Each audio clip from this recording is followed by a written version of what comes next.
The problem with the backdoor which we created in the previous module, that if the attacker IP has changed, we don't have a built-in mechanism to inform our target that it should connect to the new IP address. Now, one of the methods which we're gonna discuss is dynamic DNS.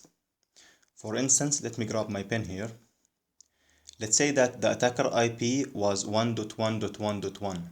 Then in the next day, we got an IP address of 2.2.2.2.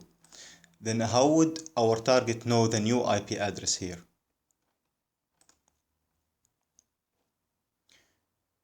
The answer is dynamic DNS is a method to preserve a unique name for you on a DNS server.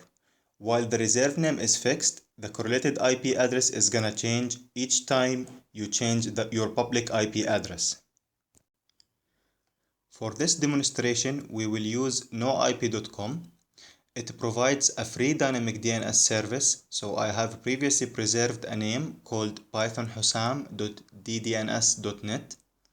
So on the target side, instead of hard coding the IP address on the client script, we will do a DNS lookup for this name.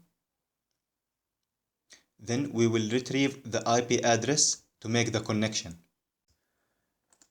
Now you're probably asking, okay, when the attacker IP address changed, how the noip.com will know the new IP address to update their DNS record?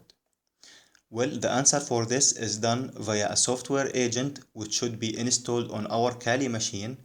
Now the agent will connect to noip.com servers and let them know our new IP address. Now to save time, I want you to create a free account on noip.com. It should be quite simple and straightforward.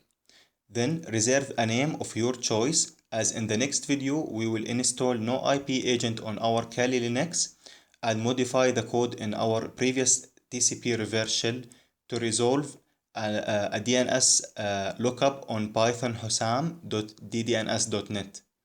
For now, thanks for watching and I hope to see you on the next video.